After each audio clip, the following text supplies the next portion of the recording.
And welcome back to another Mac versus Mac. That's right, I am going to compare my old 2012 iMac Miller to my new 2019 MacBook Pro. Which one will be defeated? Let's find out.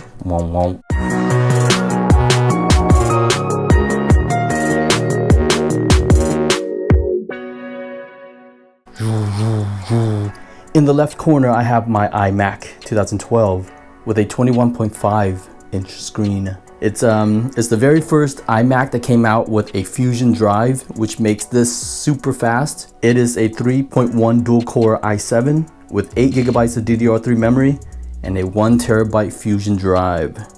And of course, right here on the right side is my 2019 13-inch MacBook Pro. I just bought this thing. If you watched my previous video, I did a little comparison with my 2011 MacBook Pro and compared it to this one. So you should check that one out. But this MacBook Pro has a 2.4 quad core i5 with 16 GB of DDR3 memory and a 256 GB SSD drive. Yeah, that's right. So this video I'm gonna do just like my previous video, where I'm not gonna do any benchmarks and numbers and all that, but I'm gonna run some tests. I'm gonna test to see if my iMac can support 4K video, because we know the 2019 can handle 4K videos, you know? And I'll copy some files to see how fast each one is. I'll do some boot up tests. And I wanna see how well my iMac now handles compared to this 2019 MacBook Pro that I just bought. Let's see if it can still keep up. So I'll do a rundown of my iMac right now. This is a 2012, like I said, 21.5 inch screen, and it's the very first one that came out with the Fusion drive in 2012. They made a big deal out of this. And if you don't know what a Fusion drive is, a Fusion drive combines a regular hard drive with a flash drive. In this case, a slow ass 5600 RPM hard drive with a 128 GB flash drive. So, you know, the computer knows what programs I run more often, like Final Cut, Premiere, Photoshop, and it loads all of that into the flash drive, making this computer perform a little bit faster. And that's what a Fusion drive does. So the thing I wanted to do with this iMac when I bought it in 2012 was to future-proof it. But I had a budget. And the base model was a 2.7 quad core i5. And what I did was I put a little bit more money into updating it to a 3.1 quad core i7. But I kept the memory at 8 GB only. You know, that was the whole plan. I could either upgrade the memory or the CPU, and I went for the CPU this time. It was a standard 2.7 quad core i5, but I went up to the 3.1 i7. And then this model also came with just a regular hard drive, like a 5400 RPM drive, but I knew that was going out, so I upgraded it to the Fusion drive, and it's a 1 TB Fusion drive. The cool thing with this 2012 iMac, when it first came out with this, was that it included a 128 flash drive, right? That's the Fusion part of it. It was a 128 GB. And all the newer models, they went lower on it. I think they reduced it to a 32 GB, and then it went to like 24 GB. And you can only get the 128 GB flash drive if you bumped it up to like a 2 TB or a 3 TB for the future models. So that's pretty cool that the 2012, they went with the 128 GB. And you know, this iMac, I used it for all of my video editing, for all of my videos on this channel before I got the MacBook Pro. So I did all my photo editing, video editing, I did everything on it, and it was super fast. Another thing with this iMac is that it's not so easily upgradable. A lot of the other iMacs, if you turn it around in the back bay here, they will let you pop it out and put in new RAM, you know, upgrade the RAM on it. But they made it super hard on this model and any model going forward to upgrade this sucker. What a lot of people do now is they would upgrade this iMac and put in a SSD drive. But to upgrade this, what people would have to do is you have to remove this front screen. And you do that with like a guitar pick or some kind of tool. And you would etch along it and remove the adhesive. And then you'd have to buy a new adhesive to stick it back on, but you'd remove this front panel. And then in the front, you can replace the SSD drive, put in a new SSD drive, replace the old Fusion drive or hard drive. But to get to the RAM, it's a lot harder. You have to go way into the back and remove the logic board to replace the memory on that. And so that was a big hassle for this. And then the same thing, I talked about this in my previous video, the MacBook Pro 2019 and even the 2016, 2017 models they're very hard to upgrade. So for this one, I actually went to the 16 gigabytes of memory, but I kept it at the 2.4 quad core i5. So I didn't bump it up to the i7. I mentioned that in the previous one because a lot of people did mention that bumping it to the i7 didn't make a big change on, didn't make a big difference on these. Just keep it at the i5, save your money, and bump up the RAM. I went to the max 16 gigabytes because it's hard to upgrade this, and it runs super fast. So we're gonna see how my old iMac 2012 compares to this new one here. All right, so check it out. I have right here a H.264 4K file, and this thing is roughly 4 gigabytes in size. So let's see how fast it copies to. This is a USB 3.0 drive. So let's see what the speed is on my MacBook Pro. It's saying it's taking about 2 minutes for this. Wait, about a minute now. If you watch my previous video, I transferred like a 1 gigabyte file on here, and it took like 10 seconds. So this thing is saying like less than a minute, and it's about done. 5 seconds, and there you go. And I'll play it right here to show you guys how 4K videos play on this.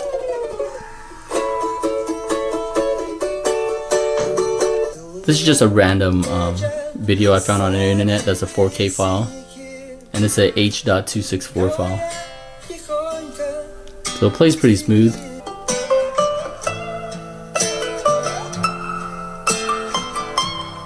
Alright, so we know the MacBook Pro can handle 4K pretty well. It transfers files pretty fast. Like you saw right there, a 4 gigabyte file took less than a minute. So we're gonna check it out on my iMac here. This is a USB 3.0 drive, and it supports USB 3.0. So I'm gonna copy the same file, a 4.74 gigabyte file. See how fast it goes here. And it's saying about a minute, less than a minute. And you know, this is a i7, a 3.1 quad core i7. It looks like it's gonna be the same as the MacBook Pro, or maybe even slightly faster. It's going pretty well. Yeah, I wanna say this is slightly faster. It's almost done, 10 seconds left, same file. And there we go, a 4.74 gigabyte 4K file. And so I'm gonna play this 4K video here on my iMac, and we're gonna see if it can handle it.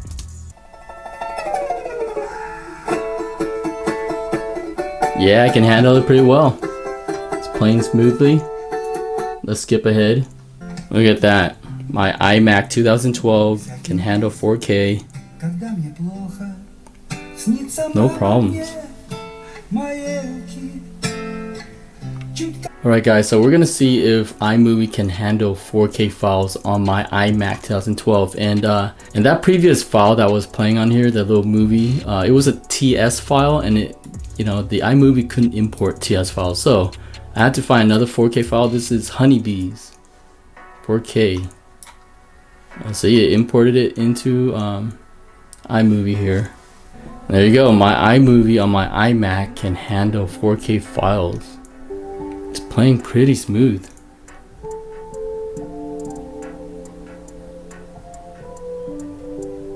This old 2012 iMac can handle it. So let me scrub through here. Look, it's scrubbing really fast and easily too.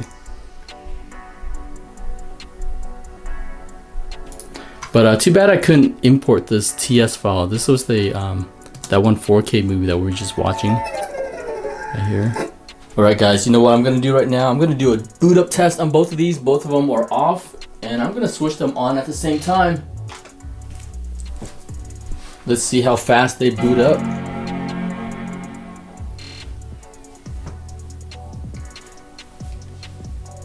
Which one's gonna go in first? Boom, there we go. MacBook Pro in instantly. My iMac is still loading up to the login screen.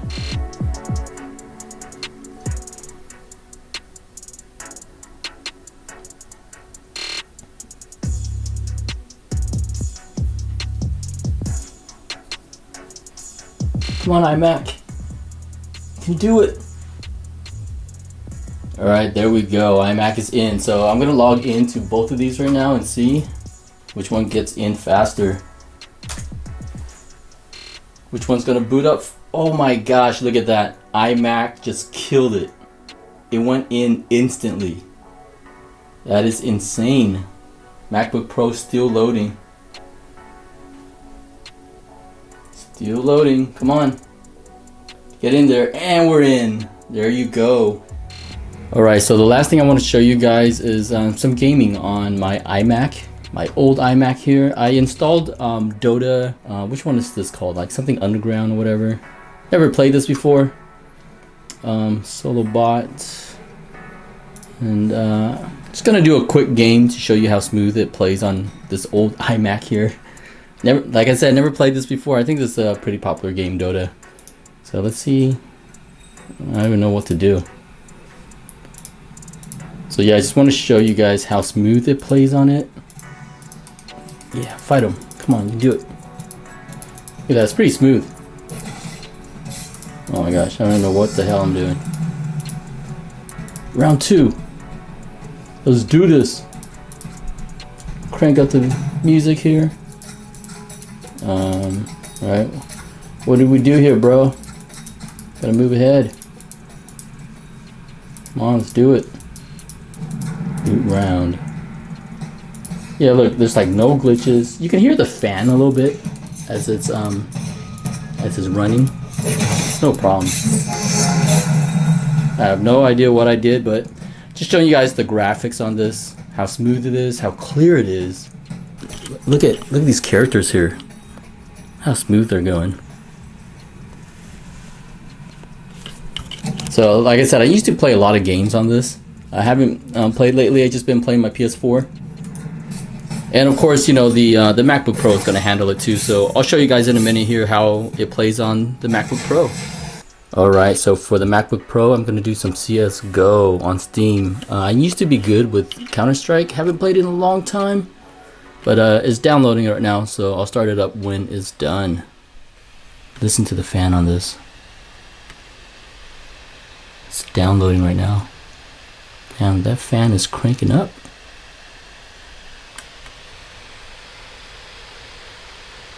Jeez, it's going into overdrive. It's only downloading, buddy. It's not even playing yet. Boom, there it is. Look how smooth this looks. It's pretty awesome. And I'm gonna see if I can use my PS4 controller to play this. It will even work with it. Probably not. Just gonna do a casual game. Let's do this. Let's play it. Alright, I guess the controller won't work on this. There you go, guys. CSGO on the MacBook Pro 2019. It's pretty smooth. It's not too bad. Oh, look at this guy. Well, just wanted to show you guys a quick gameplay, how it looks like. CSGO on the MacBook Pro 2019. Playing on Steam. That's how it looks like. And so yeah, both gaming plays pretty well on my old iMac and my MacBook Pro.